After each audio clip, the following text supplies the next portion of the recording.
wa rahmatullahi wa barakatuh. Alhamdulillah, kwanza tunamshukuru Mwenyezi Mungu na tunamtakia rehma na amani zimfikie kiongozi wa umma huu ambaye sio mwingine ila ni bwana mtume Muhammad sallallahu alaihi wasallam. Siku mbili siku tatu amjatuona katika mtandao kwa sababu katika nchi ya Kenya ameondoka kiongozi ambaye anajulikana kama Raila Amolo Odinga, na alikuwa ni kiongozi katika mambo ya kisiasa na mambo mengi katika nchi ya Kenya, lakini kifo chake pia ni funzo kwa wanadamu wengi ambao walikuwa wanamfuata na wale ambao hakuwa wanamfuata. Kwanza kuna kitu tumejifunza watu wengi ni kwamba mali ama cheo au nini haiwezi kuzuia malakul maut kuja na ang'oe roho yako. Atang'oa.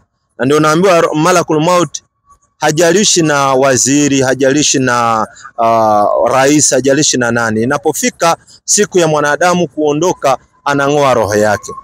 Na wengi wanahuzunika, wengine unapata pia na Waislamu, maybe ni wale ambao walikuwa wanamlingania lakini hakubahatika kupata kalima ya la ilaha illa Allah Muhammadur Rasulullah, na hidayah inatoka kwake Mwenyezi Mungu. So wenye walikuwa wanamfikishia lakini hakupata hidayah kutoka kwa Mwenyezi Mungu, maana yake kaondoka bado hajatamka kalima cha la ilaha illa Allah Muhammadur Rasulullah, maana yake hajakuwa Muislamu. Na ni somo kubwa sana kwa wale watu ambao wanafanya kazi na watu si Waislamu. Ni kazi yenu kuwafikishia, na ukiwafikishia wewe hauna uwezo wa kumfanya mtu kuwa Muislamu isipokuwa hidayah inatoka kwake Mwenyezi Mungu. Na hii dunia tunakaa kwa muda mchache sana. Mali yako, utajiri wako, cheo chako hakiwezi kukuzuia wewe ukapatwa na malakul maut. Malakul maut atakupata wakati wowote na utang'olewa roho na utarejea kwake Mwenyezi Mungu. Na mbora katika wanadamu ni yule anayerejea kwake Mwenyezi Mungu hali ya kuwa amemtubia Mwenyezi Mungu na ashakuwa Muislamu. Mimi wananiita Salim, sijui wewe majina utanikumbuza. Kwa majina anaitwa Rabin Kellen Chibole. Chibole. Shimbole, wacha nitumie hii Shimbole. Shimbole, kuna maneno umenipatia hapo mwanzo ambayo ni mazito ambayo umeniambia wewe wazazi ni Waislamu lakini wewe ulilelewa na umeniambia ni Wakristo. Wakristo pia ni family. Ni wale watu nimekaa tu nao. Sasa wewe wakati umezaliwa umeenda ukalelewa na Wakristo ukapata imani ya Kikristo. Kweli kweli. Hata hao tunawashukuru kwa sababu wangekutupa leo labda ungekuwa umepata madhara na nini, lakini wamekuchukua wakakulelea. Lakini wakakupa imani ambao si halisi, ambao Mwenyezi Mungu anaitaka. Napata vizuri eh? Na kuna mambo mengi nawaambia watu.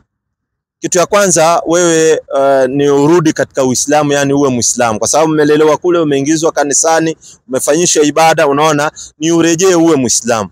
Pili, nawaambianga watu, mzazi anapofariki kama si Muislamu hauna ruksa ya kumfanyia dua, haijuzu akiondoka kama si Muislamu. Lakini akiwa Muislamu unapata advantage ya kumfanyia dua na kumtolea sadaka tujalia, yani inamsaidia katika kaburi yake na kesho akhera. Naona bahati ya mtu kuwa Muislamu na mzazi wake Muislamu ni hiyo, kwamba mzazi akitangulia utamfanyia dua na utamtolea sadaka tujalia. Unapata vizuri eh? Lakini wewe sasa umeniambia umelelewa katika upande ya Ukristo na unaamini Yesu ni nani? Yesu ni Bwana. Ni Bwana. Na unaamini mwana wa nani? Mwana wa Mungu. Naamini ni mwana wa Mungu eh? Sasa hapa ndio kuna hatari kubwa sana, kwa sababu Mwenyezi Mungu anasemaje katika Qur'ani 19:88? Hebu sikiza vizuri pole pole, kwa sababu wewe nimeona ni innocent inheritor, sio kupenda kwako. Sikiza habari. Nitasoma kwa jina la Mwenyezi Mungu mwingi wa rehema na mwenye kurehemu. Naam. Na makafiri husema Mwenyezi Mungu mwingi wa rehema amejifanya mtoto. Yani Qur'ani inatueleza wale waliokufuru huwa wana maneno wanasema Mwenyezi Mungu mwingi wa rehema amejifanyia mtoto. Unanipata vizuri? Sasa wewe umeingia miongoni mwa wale waliokufuru ambao wanasema Mwenyezi Mungu mwingi wa rehema amejifanyia mtoto. Sikiza kwa nini? Bila shaka mmeleta jambo lichukizalo kabisa kwa kusema hivyo. Kwanza tunaambiwa ni jambo ambalo linachukiza kwa kusema Mungu ana mtoto. Malizia. Zinakaribia bingu kutatuka kwa tamko hilo. Na ardhi kupasuka na milima kuanguka vipande katika vipande. Kwa nini? Kwa kule kudai kuwa Mwenyezi Mungu mwingi wa rehema ana mtoto. kwa kule kudai kuwa Mwenyezi Mungu mwingi wa rehema na mtoto, zinakaribia bingu kutatuka na ardhi kupasuka, bingu kupasuka ikaanguka vipande vipande, kwa madai tu kuwa Mwenyezi Mungu mwingi wa rehema amejifanyia mtoto. Lakini nyinyi mkiyasema kanisani munaona ni sifa, ila mnamtukana Mwenyezi Mungu. Kwa nini? Malizia Qur'ani. Wala haiwi kwa Mwenyezi Mungu mwingi wa rehema kuwa na mtoto. Hakuna yeyote aliyomo mbinguni na ardhini ila atafika kwa Mwenyezi Mungu mwingi wa rehema hali ya kuwa ni mtumwa wake. Mungu ndio muumba wa kila kitu, sio baadhi ya vitu kavizaa. So kila mwanadamu, kila kiumbe kitafika kwake Mwenyezi Mungu hali ya kuwa ni mtumwa wake Mwenyezi Mungu, ni mja wa Mwenyezi Mungu. So mkisema Mungu ana mtoto ambaye anaitwa Yesu ni makosa. Kwa sababu Mwenyezi Mungu ni muumbaji. Yesu ni kiumbe cha Mungu, Muhammad ni kiumbe cha Mungu, Musa ni kiumbe cha Mungu. Mwenyezi Mungu hakuzaa wala hakuzaliwa, ndio sifa yake. So ukisema Mungu yuna mtoto, umetoka katika twaha ya Mwenyezi Mungu, katika ile stara ya Mwenyezi Mungu, umeingia katika kufuru, unamkufuru Mwenyezi Mungu. Na hii dunia kakangu, acha nikuambie kitu moja, hatuishi miaka mingi. Leo kama utakuwa na miaka 25, baada ya miaka 50 utakuwa na miaka 75. Watu wangapi wako na miaka 75 sasa hivi? Watu wachache sana. Watu wanaondoka hii dunia. Sisi tunaitwa maiti watarajiwa. Kesho tutakuwa makaburini. Lakini swali, unarudi kwa Mwenyezi Mungu katika hali gani? Hiyo ndio swali ya msingi. 18 ya Qur'ani. So wewe ni urudi tu katika Uislamu, manake hiyo ndio dini asili ya mwanadamu yote. Sikiza Mwenyezi Mungu kwa jina la Mwenyezi Mungu mwingi wa rehema na mwenye kurehemu. Asante. Na kiwaonya wale wanaosema Mwenyezi Mungu amejifanyia mtoto. Yani na Qur'ani imekuja lengo na maksudi kuwaonya wale wanaosema Mungu amejifanyia mtoto. Teremka baba, sikia. Inaendelea kusema wao hawana elimu juu ya jambo hili. Kitu ya kwanza, hawana elimu juu ya jambo la kusema Mwenyezi Mungu mwingi wa rehema amejifanyia mtoto. Malizia. Wala baba zao hawana ujuzi juu ya jambo hili ila wanajisemea tu. Ni jambo ambao wanajisemea tu. Hakuna mtu ana ujuzi wa kusema Mungu ana mtoto. Malizia baba. Ni neno kubwa hilo litokalo katika vinywa vyao. Hawasemi ila uongo tu. Kisikia mtu anasema Mungu ana mtoto, hasemi isipokuwa ni uongo. Na sio kupenda kwake, ni kwa sababu yeye pia ni innocent inheritor. Wakati mnasema Yesu mtoto wa Mungu, mnamaanisha Mungu amepataje mtoto na mwanadamu? Kanisani wewe ukienda uliambiwa inakuaje Mungu ana mtoto? Kulingana na sisi watu chukulii kama amezaliwa na Mungu, ila sisi wote wanadamu tunajiita watoto wa Mungu, ndo maana. So nyinyi wote mnasema wanadamu wote ni watoto wa Mungu. Subhanallah. Hata wewe ni mtoto ya Mungu kabisa. Sasa mbona mnapata matatizo wakati sisi tunapata, wakati nyinyi ni watoto wa Mungu? Sisi ni viumbe wa Mungu, si watoto wa Mungu. Sasa hii ni mkorogo ulioingia wa kukoroga watu wajiite watoto wa Mungu. Hapana, sisi ni viumbe wa Mungu. Tumeumbwa na Mwenyezi Mungu namna anavyotaka, akatuleta duniani kwa ajili ya kutufanyia mtihani. Nani miongoni mwetu atakayefuata sheria ya Mwenyezi Mungu? Lakini hiyo ya kuambia ati nyinyi ni watoto wa Mwenyezi Mungu ni makosa makubwa mno. Makubwa kabisa. 601 Qur'an. Kumbe umeelezwa nyinyi nyote ni watoto wa Mungu. Na mchungaji anasema haleluya, nyinyi ni watoto wa Mungu, lazima mkubali hivyo. Hapana, nyinyi ni viumbe wa Mwenyezi Mungu. Tumeumbwa na Mwenyezi Mungu, na ndio unaona tunafariki, tunarudi katika ardhi, alafu tunarudi kwake Mwenyezi Mungu. Sawa? Na mtu akifa akiwa Muislamu, tunasema inna lillahi wa inna ilaihi rajiun. Yani kwake Mwenyezi Mungu tumetoka na kwake tunarudi. Lakini mtu akifa kama si Muislamu hatusemi hivyo. Unaona? Tunawapatia tu pole wale watu wao. Para vizuri, kwa sababu tunajua huyu kaondoka lakini kaenda katika njia ya hasara. Ni marejeo mabaya sana ukuje duniani upate matatizo kisha uondoke huna kilima cha la ilaha illa Allah Yani hujakubali kwamba Mwenyezi Mungu ni mmoja na hakuzaa wala hakuzaliwa. Sikiza habari Mungu anasema. Kwa jina la Mwenyezi Mungu mwingi wa rehema na kurehemu. Na ndio nakwambia sisi sio watoto wa Mungu viumbe. Qur'ani ndio hii, nadhani hujaiona. Sikiza inasemaje? Yeye ndiye muumba wa mbingu na ardhi. Inamkinikaje awe na mwana hali hana mke? Naye ndiye aliyekiumba kila kitu, sio baadhi yake kavizaa. Yani Mungu ndio ameumba kila kitu, sio baadhi ya vitu kavizaa. So wewe sio mtoto wa Mungu, wewe ni kiumbe cha Mungu. So mafunzo ya kanisa unadanganywa ati wewe ni mtoto ya Mungu. Mtoto ya Mungu hatembei huko. Tena Mungu hana mtoto kwa sababu Mungu ni lam yalid wala yulad. Pata vizuri So hapo ukandanganywa, pole lakini. Sawa Pole kabisa. Yani sisi ni viumbe wa Mungu, si watoto wa Mungu. Hata Biblia inakubali ni viumbe, si watoto. 19 nisomee 4 kitabu cha Mathayo. Yani hii ilikuwa Qur'an. Sio kama usaipata Qur'ani. Huwa tunawasaidia watu kama hawana, tunawapatia kopi waende wakajisomee. 19:4 sikiza inasemaje pia Biblia. 19:4. Mathayo baba 19:4. Akajibu akawaambia. Yesu anajibu anawaambia, hamkusoma ya kwamba yeye aliwaumba mwanzo? Yeye aliyewaumba mwanzo aliwaumba mtu mume na mtu mke. Yeye aliyewaumba mwanzo aliwaumba mtu mume na mtu mke. Maanake sisi, ukiona mwanaume kiumbe cha Mungu, ukiona mwanamke kiumbe cha Mungu, hawa wote ni viumbe wa Mungu, si watoto wa Mungu. Umenielewa? Kweli. Kitu gani kingine ungependa kujua kutokana na Waislamu? Na huyu Isa ibn Maryam Yesu tunatambua ni Muislamu ndugu yetu. Sasa nakushangaa wewe unaenda kanisani, unaacha njia ya wazazi wako, lakini wewe ni innocent kwa sababu umelelewa na watu ambao hawakuwa Waislamu, wakakuingiza katika kanisa, ukaambiwa kutembea na Yesu, mimi napenda. Sasa wewe ukaenda huko. Unaona? Sasa swali gani ambao wewe unajiulizanga? Na huyu Yesu Muislamu, ndugu yetu Muislamu msikitini. Muhammad Muislamu, Musa Muislamu. Manabii wote waliotumwa na Mwenyezi Mungu wametumwa na sara ya Uislamu, wamepewa njia moja ya Uislamu. Kweli. Swali gani sasa ungependa kujua kuhusiana na Uislamu? Labda kujua tu jinsi mnavyoomba ama kuswali, ama kujua jinsi mnavyo kuwa na imani na dini yenu pia, about kumshukuru Mwenyezi Mungu. Asante. Kitu ya kwanza katika imani ambayo tuko nao Waislamu kuhusiana na Mwenyezi Mungu, alafu nikuonyeshe katika ibada 20:14 Qur'an. Peni kusikia tu 20:14 Qur'an inasemaje? Hebu angalia, hii ndio Qur'an 20:14 Qur'an.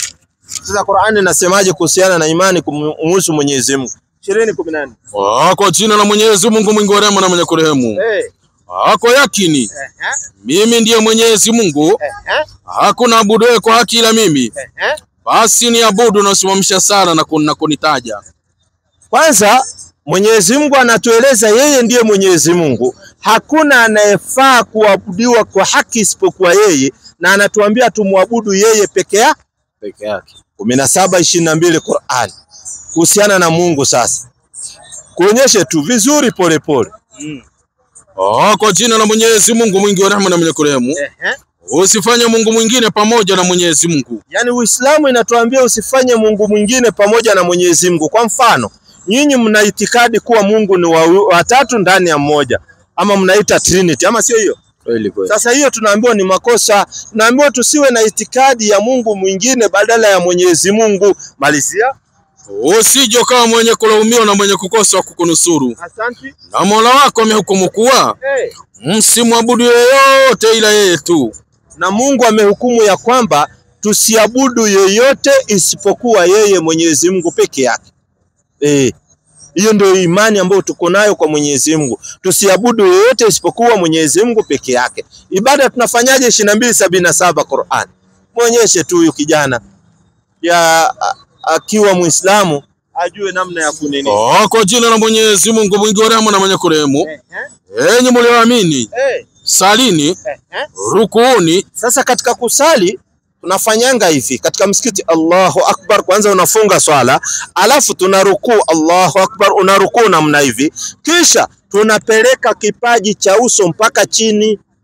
ni respect ya kumheshimu Mwenyezi Mungu, na hapa katika sijida ndio tunayemwabudu Mwenyezi Mungu. Kuna siri kubwa mno mwanadamu kuweka uso wake katika chini katika ardhi kumsujudia Mwenyezi Mungu. Malizia inasemaje? Ala sujuduni na mwabuduni Mola wenu na fanyeni mema ili mpate kufaulu. Unasikia, tunaambiwa katika hiyo usafanya ibada, unapeleka uso wako chini kisha unamwabudu Mwenyezi Mungu, na ukitoka hapo unaambiwa ufanye mema ili upate kufaulu. Unaona? So lazima ibada pia iambatane na wema. Na nipata vizuri So ukimaliza kufanya ibada lazima uambatanishe na mema.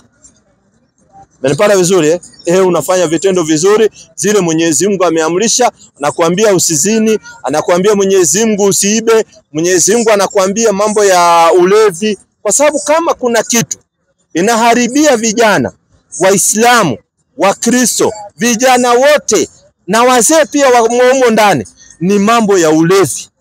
Ulevi inaharibia watu wengi sana mambo yao. Na kitu kingine inaharibia watu wakati ni mpira. Yani wewe unakaa dakika 90 unaangalia ngozi inapigwa huku na huku, kwanza wewe ufaidiki kwa chochote. Afadhali ungeenda ukae kwa kiwanja ucheze wewe mwenyewe, utasaidika kimwili kufanya mazoezi. Lakini umeketi chini dakika 90, hakuna kitu unafaidika pale. Macho yako unapoteza bure. Alafu kuna swali ambao utaulizwa siku ya kiyama. Ukikufa ukifufuliwa uwanja wa hukumu utaulizwa umri wako uliutumia namna gani? Sasa umri wako utaenda kumwambia Mungu nilikaa chini dakika 90 nikaangalia mpira, ama mimi nilikula meraha, tena unakula hivi huku kuna ziba hivi na Mungu amekukataza. Tena utaulizwa mali yako uliichuma vipi na uliitumia namna gani? Wallahi, na ujana wako lazima utaulizwa. Ujana wako ndo hapo katika umri wako. Wewe umekuwa kijana umefanyia nini? Leo watu wanachukua shilingi 7,000 anaenda kununua meraha 7,000, lakini mwambie tupatie 1,000 tuende tukafikishie watu kalima ya la ilaha illa Allah Muhammadur Rasulullah. Anakuambia shekhe bana, hamna hela bana, Mungu atasaidia dini yake. Subhanallah. Lakini yako tayari unachukua 7,000 unakimbia katika ulevi, na Mungu amekataza ulevi 5:90 Qur'ani. Sikiza Mungu anakuambiaje? 5:90 Al-Karim. Safiri hizo nyanya. Anasema Mwenyezi Mungu mtukufu, kwa jina la Mwenyezi Mungu mwingi wa rehema na mwenye kurehemu. Naam. Enyi mliamini, bila shaka ulevi na kamari na kuabudiwa au kuomba asiyekuwa Mwenyezi Mungu, asante, na kutazamia kwa mishari ya kupigia ramli na kwa vinginevyo yote ni uchafu, ni katika kazi ya shetani. Basi jiepusheni navyo ili mpate kufaulu. Naona mambo ya ulevi tumekatazwa. Ndio unaambiwa Uislamu ni maisha kamili ya mwanadamu. Unakatazwa ulevi kwa sababu ni faida ndani ya mwili wako. Ulevi unadhoofisha mwili wako na unapoteza mali yako. Unaona? Lakini ukiachana na ulevi, wewe kunywa juice, kunywa maziwa, kunywa vitu vizuri. Unaona? So inakubalika kunywa uji, kunywa nini? Kuna wengine wanasema uji power, sijui ni power ya nini. Unaona? Vitu kama hizo tumia.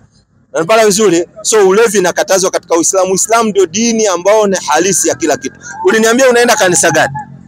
Hamna kanisa yote. Sasa hiyo uendi kanisa yote. Wale waliokulelea walikuwa mnaenda nao kanisa gani wakati huo? Church of God. Church of God. Church of God inayo headquarter yake iko wapi? Siwezi elewa juu hiyo ni function tu, ilikuwa tu Church of God. Si Sabato. Jumapili. Ya Jumapili. Okay. Asante sana. Sasa una swali lingine ama ungependa pia kujiunga katika Uislamu? Kuna mambo yanaweza kuzuia wewe jiunge katika Uislamu. Hii masuala ya wazazi wako usiwe na wasiwasi. Allah naye kuna njia ambazo amekupangia. Unaweza ningependa kujua like ndo ujiunge na Uislamu yapaswa ufanye nini, ama ukueaje, ama upitie masomo yapi, ama unajifunza nini kwanza ndo ujue vijinzi. Asante sana, swali nzuri sana. Kujiunga katika Uislamu haihitaji kwanza usome masomo gani ama nini. Kujiunga katika Uislamu inakuhitaji wewe na moyo wako, kwa sababu ni kukiri maneno kwa moyo wako na kutamka kwa kinywa chako unakubali hapana apasaye kuabudiwa kwa haki isipokuwa Mwenyezi Mungu mmoja. Pili, unakubali Muhammad ni mtume wa Mwenyezi Mungu. Unapata vizuri? Usaingia katika Uislamu. Uislamu unasimamishwa na nguzo 5. Nguzo ya kwanza ni shahada. Nguzo ya pili ni sala. Sasa hapa kwa sala ndio lazima usome. Unanipata vizuri? Ndio ujue namna ya kusali, kwa sababu huwezi kusali kama haujui namna ya kusali. Unapata vizuri? So ya pili ndio kusali, hapo ndio inaingia lazima usome. Ndio ujue unamwabudu Mwenyezi Mungu namna gani. Ya tatu inaingia ni zaka, ya 4 ni kufunga saumu, ya 5 ni kwenda kuhiji Maka kama uko na uwezo. Pata vizuri? So hii shahada inakuhitaji wewe na kukubali kwako, ile ambayo umekubali ndani ya moyo wako kwamba Mungu ni mmoja na Muhammad ni mtume wa Mwenyezi Mungu na kuwa Muislamu. Hakuna kitu kingine unachohitajika. Ni wewe unahitajika na moyo wako. Yani ukikubali. Hamna shida. Nipo tayari. Uko tayari kuwa Muislamu? Nipo tayari. Asante sana. Utanyanyua kidole hivi. Kidole moja hivi. Sema bismi. Bismi. Lahi. Lahi. Rahman. Rahim. Hadu. An. La. Ilaha. Illa. Allah. Wa. Hadu. Anna. Muhammadan. Rasulu. Lahi. Sema nakiri kwa moyo. Na kutamka kwa ulimi. Bila kulazimishwa na yeyote. Kuwa Muislamu. Sema nakiri kwa moyo. Na kutamka kwa ulimi. Ya kwamba hapana mola apasaye kuabudiwa kwa haki isipokuwa Mwenyezi Mungu mmoja tu. Hakuzaa wala hakuzaliwa. Sema nakiri kwa moyo na kutamka kwa ulimi ya kwamba hakika ya Muhammad ni mtume wa Mwenyezi Mungu. Nakiri na kuamini. Mwenyezi Mungu niongoze nife nikiwa Muislamu. Kuwa Muislamu kwa hayo maneno machache. Sasa kilichobaki jina utabaki na hiyo. Unakuwa unasema ulikuwa unaitwa nani? Rabin. Mwalimu wangu Rabil. Rabin. N. R-A-B-I-N. Rabini ni jina ya Kiyahudi Taangalia vizuri, ungependa jina gani katika Uislamu? Kuna majina mazuri sana ya kujuana ambao haya majina tunajuana. Ukiitwa Salim unajua Muislamu, ukiitwa Yusuf Muislamu, ukiitwa Muhammad Muislamu, ukiitwa Zakaria kama unamjua Muislamu. Unaona kuna Yahya, kuna Isa, tunampenda mpaka Yesu tunachukua jina yake Isa. Unaona kuna Ibrahim, kuna Ayub, kuna yani mengi, Idris. Unaona kuna majina mengi sana. Ishaq. Unaona kuna Bilal, kuna Abdi Kalim, kuna Abubakar, Hussein. Mashaallah Hussein. Karibu sana katika Uislamu. Ile kitu tungependa, tunataka ndio tujue namna tutakavyokushikilia vizuri mahali unapoishi na nini, na tujue namna utakavyopata elimu ya Kiislamu. Manake watu wengi. Wewe uko wapi? Wewe unaishi pande gani? Mimi nakaa hapo hivi Stima hapa nini? Sawa, kwa sababu msikiti uko hapa Zimmerman, ndio tunataka tujue namna tutaconnect simu yako, namba yako ya simu, kila kitu tujue namna tutavyo connect na uweze kupata elimu. Sawa ongea na huyu kijana, huyu kijana anaitwa Hassan Karioki. Huyu vitabu huyu Hassan, ningeombaje mnaweza nichukua na hii simu, badala ya kukaa hivyo ni afadhali nijiunge na Kiislamu, afadhali na niwe na dini ile, hadi nikiwa nimepata shida wanaweza nisaidia, ama hata mauti ikinipata wanaweza niweka kaburini. Ni hayo tu, na nawaambieni kujeni tujiunge kwa pamoja na tusonge mbele kimaisha. Levi. Levi, wewe umesema ni Muislamu Kristo? Mimi ni Mkristo. Na mimi ni Muislamu. Hebu uliza swali ambalo ungependa kujua kuhusiana na Uislamu. Nyinyi swali kama swali yoyote ya dini, sisi tunasema Mungu hakuzaa wala hakuzaliwa. Maana yake Mungu hana watoto. Naona Yesu tunajua ni Muislamu ndugu yetu. Yaani manabii wote walikuwa ni Waislamu. Swali yoyote unataka kujua kuhusiana na Uislamu. Maana yake sisi tukianza kukuuliza itaonekana tunakuonea kwa sababu wewe si mchungaji. Sasa nyinyi Waislamu hatujui mnaomba Mungu gani? 17:110 Qur'an. Muonyeshe yule Mungu tunayemuomba. Ndio hiyo Qur'an. Umeiona Qur'an? Umeiona Qur'an wewe? Watu wanaambia kwamba ukishika Qur'an sisi tutakuwa. Hujaiona Qur'an na wewe ni ummati Muhammad sallallahu alaihi wasallam. Sikiza tunaomba Mungu gani? 17 kwa jina la Mwenyezi Mungu mwingi wa rehema na mwenye kurehemu. Sema muombeni Mwenyezi Mungu kwa jina la Allah. Tunaambiwa tunamuomba Mwenyezi Mungu kwa jina la Allah. Na ndio unaona Mjaluo Muislamu anasema Allahu Akbar, Allahu Akbar. Muluya Muislamu anasema Allahu Akbar, Allahu Akbar. Mukikuyu Muislamu anasema Allahu Akbar, Allahu Akbar. Tunamuomba Mwenyezi Mungu kwa jina la Allah. Wala hatumuombi Muhammad. Muhammad ni mtume wa Mwenyezi Mungu. 48:29 Qur'an. Muhammad, kwa sababu kuna watu wengi wataenda huko nje wanakuambia wale Waislamu wanaabudu Muhammad. Ni uongo. Muhammad ni nani? Kwa jina la Mwenyezi Mungu mwingi wa rehema na mwenye kurehemu. Muhammadi sallallahu alaihi wasallam ni mtume wa Mwenyezi Mungu. Muhammad ni mtume wa Mwenyezi Mungu na ndiye ametumwa kwa ajili ya watu wote. Ametumwa kwa watu weusi, watu weupe, kwa kila mwanadamu. Anaitwa Muhammad sallallahu alaihi wasallam, ndiye ametumwa kwa ajili ya watu wote. Sasa sisi tunaomba huyo Mungu anaitwa Allah. Mungu ni tofauti na Muhammad kwa sababu Mungu ndiye aliyeumba kila kitu. Muhammad ni mtume wa Mungu, amepewa ujumbe wa Qur'ani aje atueleze. Nimesikia sasa. Nyinyi mnaamini Yesu? Tunaamini Yesu. Yesu ni nani? Yesu ni mtoto wa Mungu. Ni mtoto ya Mungu. Kati ya Mungu na Mariamu aliyebeba mimba nani? Mariamu. Mariamu. Aliyeenda kujifungua nani? Mariamu. Na inakuwaje mtoto wa Mariamu tena awe mtoto wa Mungu? Kwani Mariamu ni Mungu? Sio Mungu.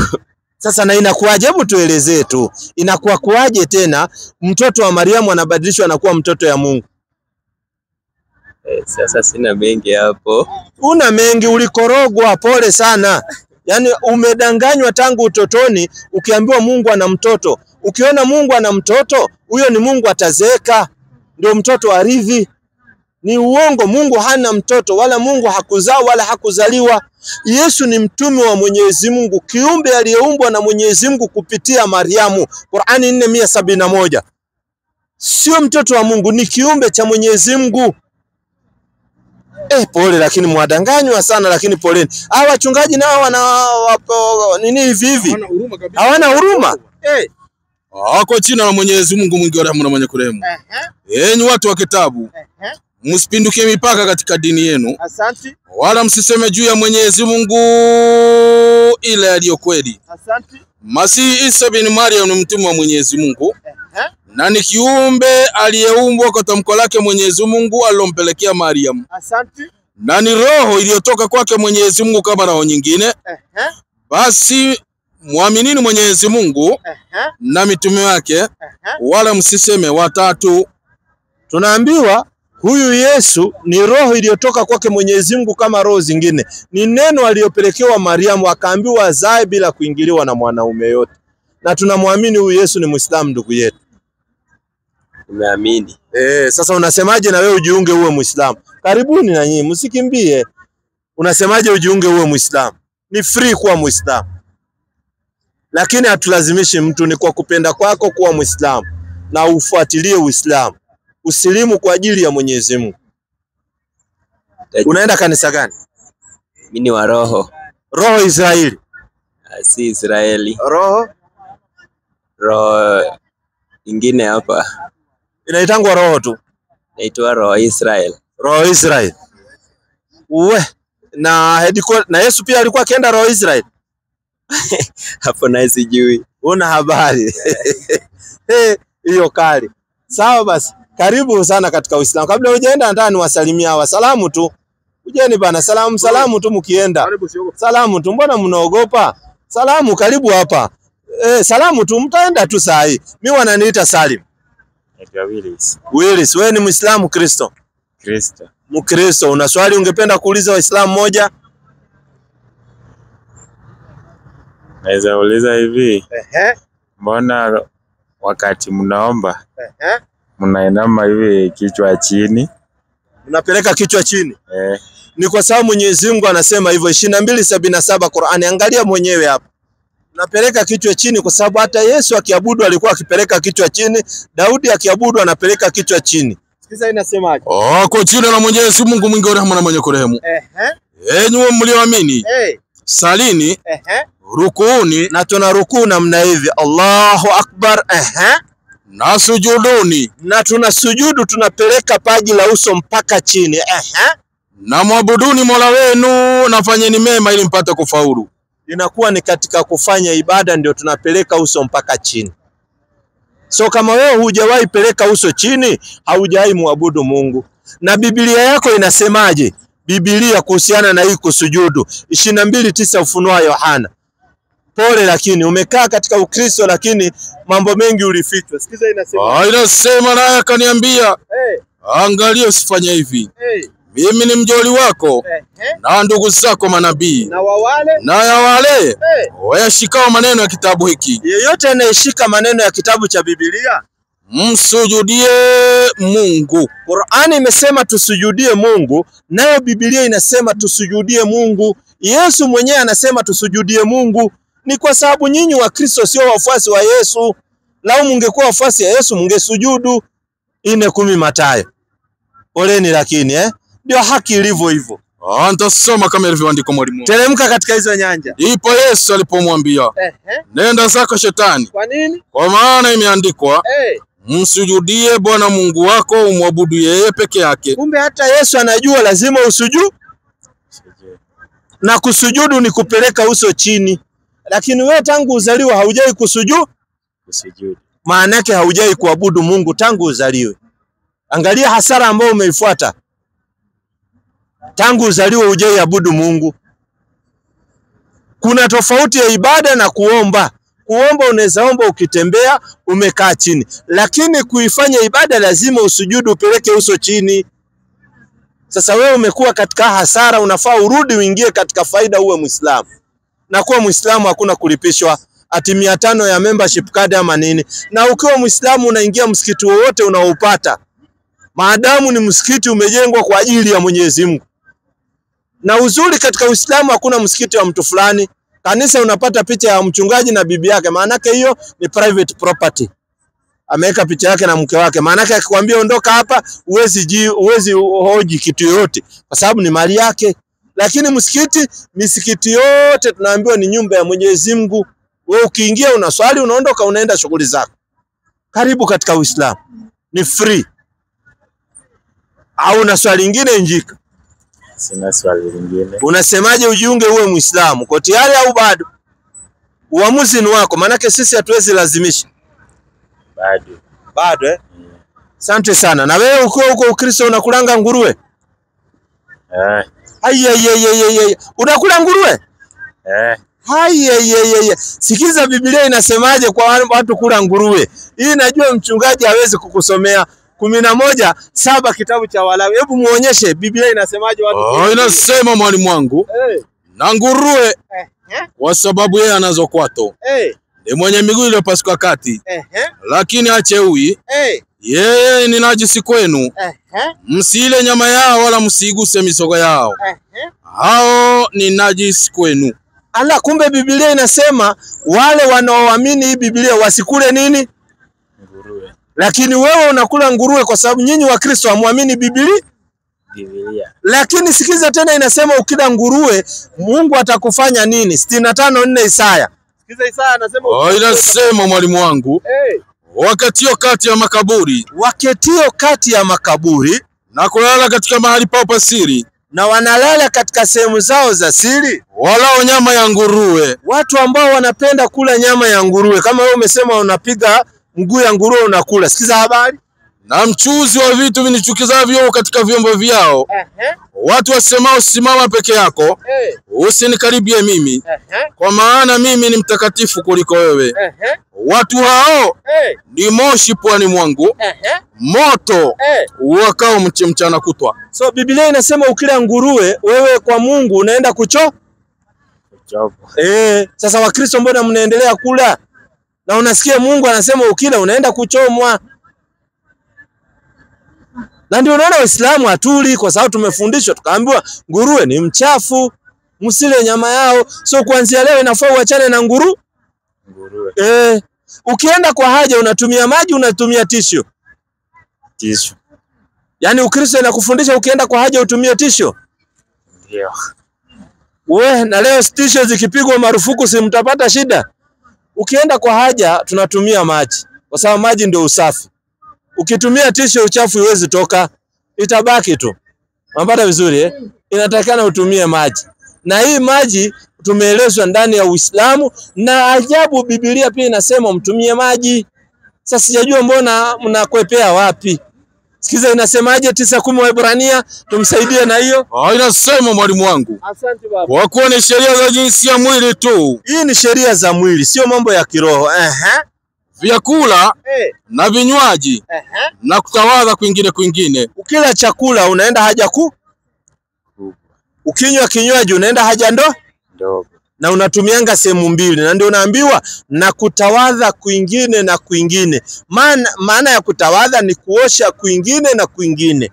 So Biblia inakuambia kuanzia leo ukienda kwa choo wewe unatumia maji. Na watu wakikuona kwa proti unaingia kwa choo unabeba maji, watadhani wewe umekuwa dini gani? Muislamu. So Biblia inakufunza uwe dini gani?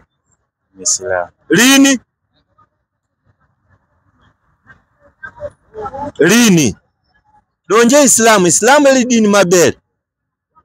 Adonje? Bado. Una swali lingine? Sina swali. Una swali lingine. So karibu sana katika Uislamu. Unaona Uislamu ndio dini ya watu wote na ndio dini haina ubaguzi. Yaani inawaweka watu wote katika level moja. Sawa so karibu sana katika Uislamu. Unaona hata baba mnamuita Raila Amolo Odinga. Unaona kama angekuwa saa kuwa Muislamu, Muislamu akifariki Muislamu yoyote, iwe ni rais iwe ni nani na ni Muislamu, anazikwa siku hiyo na anazikwa na kitambaa nyeupe inaitwa sanda. Hakuna mambo ya sanduku wala hakuna mambo ya nini. Unaona Uislamu very simple. Haina mambo mingi. Unafungwa na kitambaa nyeupe ambayo inaitwa sanda, unaenda unazikwa. Mtu yeyote awe rais awe nani, maadamu ni Muislamu ametamka kalima ya la ilaha illallah Muhammadur Rasulullah katika umma huu, akifa akiwa Muislamu anajulikana, anazikwa na sanda. Kitambaa nyeupe inajulikana kama sanda, anafungwa vizuri, anazikwa. Kama rais wa aliyelitaya wa Tanzania alikuwa anaitwa Hassan Ali Mwinyi. Ali Hassan Mwinyi amekufa juzi, kazikwa na sanda. Retired president, unaona So very simple, hainanga mambo mingi sana. So karibu sana katika Uislamu. Una ingine ama tumalize? Sina lingine. Una ingine. So wewe enda ufikirie na usome. Ukiwa na swali utatuletea, sawa Na wewe karibu sana.